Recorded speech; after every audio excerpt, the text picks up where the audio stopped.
All right, how's everyone doing? I am Rich CELENZA. Thanks for checking out the Rich CELENZA Show. So, what I'm going to call this podcast is Don't Let Anything or Anyone Define You. I know I come up with these crazy ass titles, but they just come to me. Honestly, I think about things. I had all these different titles for this one, like I don't like to be defined by anything, and I don't, what was the other one? Don't let it, I hate being defined. Whatever the case may be, I think you get the point. And this is something I think a lot of people should think about is, for one, it's not just about allowing others to kind of define who you are. Because I think a lot of us get caught being programmed that way to say, say you're growing up when you're younger and you're quiet at first, because I was. I never talked to anyone, I think, till I was like 4 or 5 years old. I just had problems with my throat. But I had two parents that were very chatty, to say the least. They loved talking. So there wasn't a lot of times to get a word in edgewise, and I had a massive Italian family. So I was the youngest on one side and the oldest kind of grandchild on the other, but I kind of just had a very big family. But, it's kind of like you think about, like they were like, oh, he's quiet, or he's this, or even when I was skinny and scrawny, oh, he's skinny, or he doesn't like to eat. A lot of those things were actually quite the opposite of who I wanted to be or what I was inside, right? I wasn't quiet necessarily. Sure, I can be quiet. I'm extroverted and introverted. I talk about it all the time. I can be either very easily, but I'm definitely not going to be somebody who's quiet, but I'm definitely not somebody who's going to be constantly getting nuts and has to be around people. And the same with, I was skinny and scrawny, but I wanted to become big and strong. Also with food, always being told, oh, he never eats. He's got problems with his stomach. The truth was, it was just always Italian food, which now is all I want. It's quite interesting. But, I just wanted to try different things. And my mom was a chef, a cook, and all these different types of things. A lot of my family members, which don't get me wrong, I loved pasta. I loved fresh fish. I loved all that stuff growing up, and meats. But after a while, sometimes I would see other kids, eating American-style food back then. I'd be like, wow, I wouldn't mind trying that. And even though my mom, once in a while, because we lived near McDonald's, like she'd get me something like that, maybe even Burger King with my pops. But for the most part, it was always like more, oh, we're going to get Italian sausage. We're going to get Italian beef. We're going to, everything was Italian driven. I'm not going to get into it. But again, being defined, even as I got older, with saying a student, oh, he's a bad student. Oh, he's a C student. Or he's an athlete. I used to bounce between Florida and Chicago. He's a Florida kid. He's whatever. And then in Florida, I'm a Chicago kid. I lived in the right outside the suburbs, but my grandparents and everybody was from the city. So when I'm in the city, oh, he's a suburb kid. In the suburbs, oh, he's a city kid. You kind of, I think you get the point where I think a lot of us, all of a sudden we look at how other people define us, and then we look at ourselves as that. I'm here to tell you, don't get caught up in that shit unless you want to. I get we all have an identity, and we got to have some type of identity to a certain degree.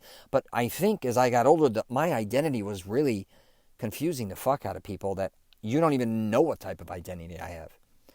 Sure, I may have an identity of being Italian, for instance, just because of my name and my family's massive, and that's what I like, say, for instance. Sure, I get that part, an Italian-American type of kid who hangs out with a lot of Italian guys, but I hang out with a lot of different other people, too.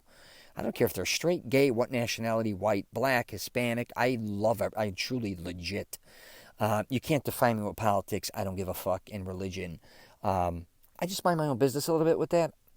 Even though I was raised in a very strong Catholic household. But that does not mean by any means I'm a practicing, Catholic. That doesn't mean I'm against it either. Wonderful for everybody. I love my family for whatever they believe in. But back to defining me. I had to figure out, how to go about becoming who I want to be. It's almost like I had to go against defining myself. I know that sounds crazy, because I think even when I was making films earlier, I'm like, okay, I'm going to make films. They're going to be about Italian guys. It could be mob stuff or hitmen and all this. After that, I was exhausted from it all. And I just was exhausted from writing screenplays, making films, maybe even working out. I was exhausted from Florida and Chicago, which thank God I got a job where I got to travel everywhere else. I mean, of course, I lived in Florida, my daughters, and I lived in California. But I really was exhausted from everything. I was exhausted from my lifestyle that I created. And I just wanted to escape myself and escape whatever I've been doing. And I kind of redefined myself. And I'm constantly doing that now. And that works for me. It may work for you. Now, I'm not saying this is for everybody. I know a lot of people, including my closest friends in Chicago, they really do live, for the most part, where they both grew up. Kind of live a very similar style with their friends and family members and colleagues in the same type of business that, they grew up into, a certain degree, not exactly, but most of them, or a lot of them, stayed in Chicago. And then I also hang out with a lot of New Yorkers in Florida, which is quite interesting because it's the flip side of that. Like a lot of New Yorkers that I hung out with in Florida, they left New York to come to Florida. In Chicago, I hang out with my buddies who stayed in Chicago. So it's like it's just a very unique dynamic to it. But my point being, again, is, me just changing, like turning my whole life upside down and saying, you know what, just be open-minded and go where your energy leads you. I talk about it all the time. And, if you want to experiment and try different things, do it. I'm telling you, and even if you got to do it privately, I don't know what that is. Maybe you want to, secretively, you always wanted to write a book. Maybe you wanted to start a website. Maybe you wanted to try a different workout. I don't know what you want to try. I don't care if it's different wines. You want to try dating a different type of nationality, doing different types of workouts. I don't know what it is, but start. Try anything new, because sometimes you may be, defined or identifying yourself or others that like somebody who you're really not. And you don't realize that until you start maybe slowly but surely breaking out of the same old routine that you've been living throughout your entire life. I just did a video, which kind of reminds me of this, which was I just did the video. I haven't put it up yet, but it's a try one new thing every time you go to work out.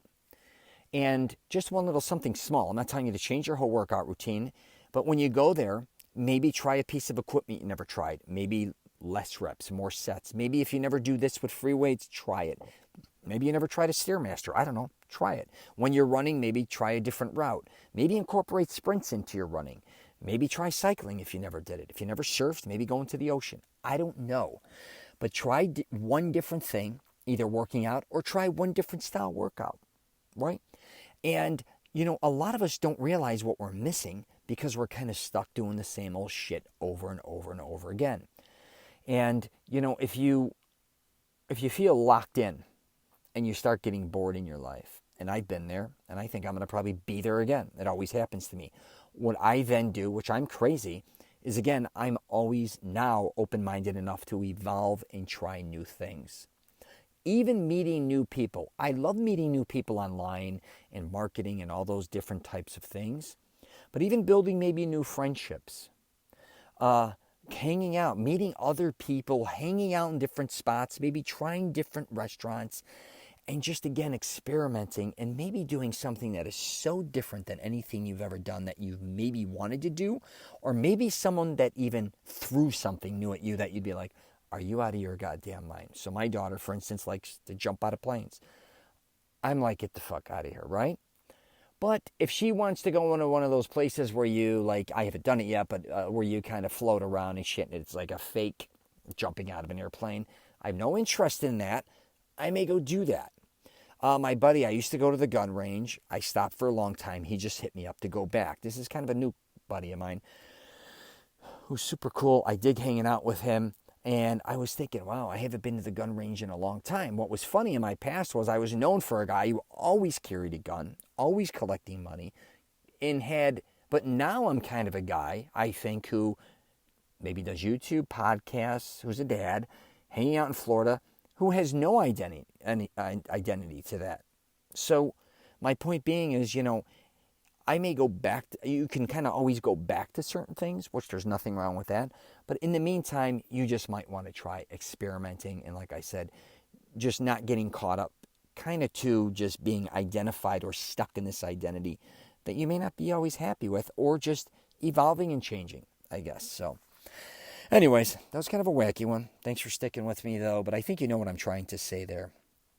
If you get a chance, you might want to check out my YouTube channel. I've got a lot of videos going up there and podcasts. I think I'm heading up to 1,000 on that for the last couple years. For me, that's pretty cool. Heading up into 1,000 subscribers, which I dig that as well. If you follow me on YouTube, thank you very much, man. Leave a comment, have a question. I love interacting with anyone. You want to know more about who I am, I'm at richcelenza.com. I have a confidence program called Mastering Self-Confidence, where really, back to anything you do, if you do want to kind of make changes in your life, I really think a lot of times it starts with having the confidence to believe in yourself so you could go do those things. So that's one of the things I definitely work on, trying to help people or consult them, coach them. I'm also on LinkedIn, Twitter, Facebook, and Instagram. All right? Take care, and I wish you nothing but the best.